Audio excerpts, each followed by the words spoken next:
السلام عليكم حبايب قلبي، عاملين ايه؟ كل سنة وانتم طيبين. النهاردة هنعمل مع بعض القرقيش بأشكالها المختلفة. هنعمل كعب الغزال، هنعمل العسلية، هنعمل قرقيش السادة. معايا 2 كيلو ونص من الدقيق الفاخر أو دقيق المعجنات. هننزل عليه بمعلقتين كبار من النشا، معلقة صغيرة من الملح، حوالي كوباية صغيرة من السمسم.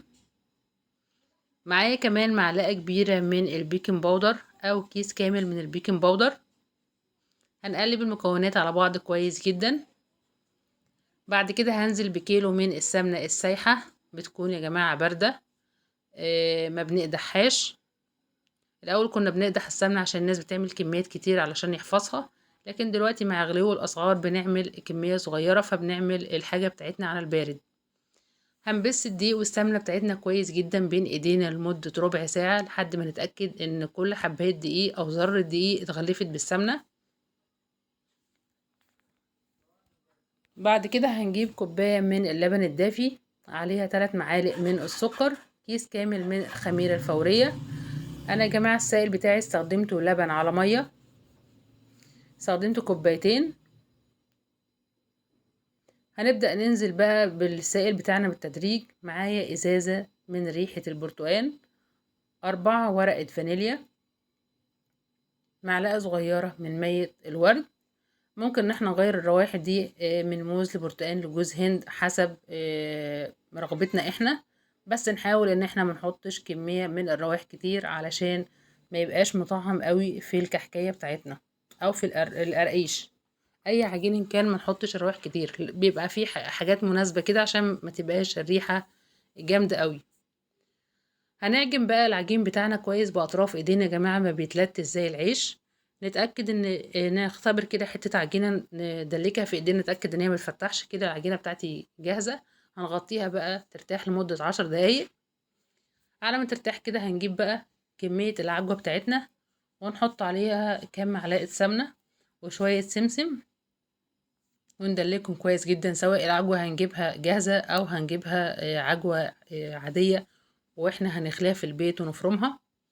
هنبدأ بقى نشكل العجوة بتاعتنا زي ما احنا عايزينها عشان نشكل بيها تبقى جاهزة.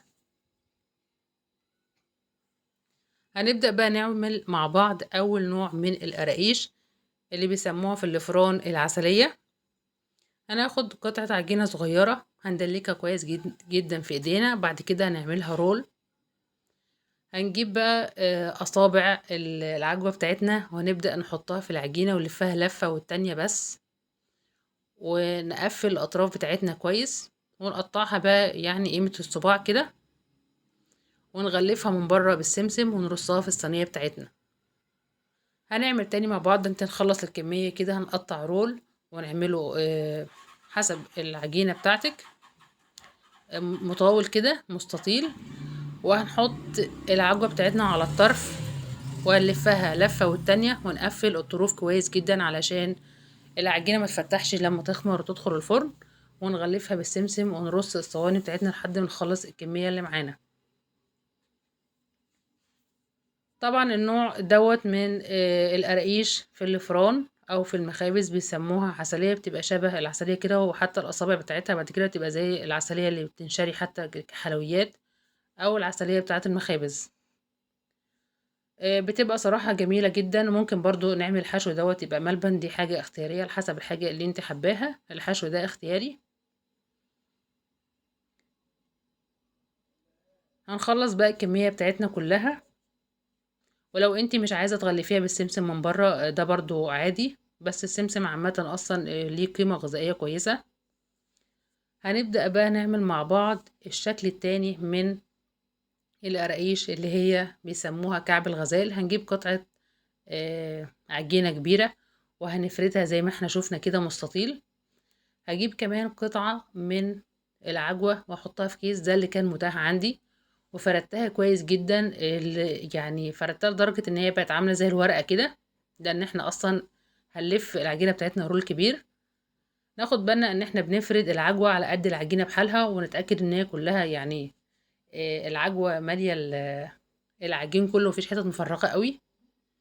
هنبدأ بقى نقفل العجينة بتاعتنا، نلفها رول لحد الاخر، ونضغط عليها كده ضغطة، يعني نتأكد ان العجينة والعجوة تجانسوا مع بعض. هنبدأ بقى نقطعها قطع زي ما احنا شايفين كده، ونغلفها بالسمسم برضو. والقطع طبعا انت اعتبار ايه يعني قيمة سنتي سنتي ونص بتقطعي القطع بتاعتك. هنعمل تاني مع بعض. جبنا العجينة بتاعتنا فردناها خالص، بقت يعني السمك بتاعها رفيع جدا. جبنا برضو حتة من العجوة، وهنفردها برضو جوه الكيس عشان تبقى اسهل. افرديها بقى بأي طريقة تريحك، بس ده اللي كان متاح عندي، حطيته في كيس عادي. وبدأت ان انا افردها لحد ما بقى السمك بتاعها زي الورقة كده. حطيتها جوه العجينة كويس ولفتها رول، وضغطت عليها بعد ما لفتها للآخر، علشان اتأكد ان العجينة والعجوة بقوا قطعة واحدة. هقطعها بقى قطع. هنبدأ بقى نسوي القراقيش بتاعتنا. طبعا بنكون مجهزين الفرن بتاعنا، بنسخنه لمدة 10 دقايق او ربع ساعة، وبعدين نظبط الفرن بتاعنا كويس. هنعمل بقى مع بعض القراقيش السادة اللي هي العادية. هنبدأ بقى نجيب قطعة من العجين وندلكها كويس، ونبدأ نفردها سمك يكون متوسط او حسب اللي انت حباه، وبنقطعها بقى بالقطاعة وبالسكين اي حاجة كده. انا طلعت اول نوع اللي هو قراقيش العسلية، وسويتها طالعة بالمنظر دوت جميلة صراحة. بنسيبها تبرد شوية علشان السمسم بتاعها ما يقعش. طبعا طالع معانا يعني شكلها ما شاء الله جميلة جدا.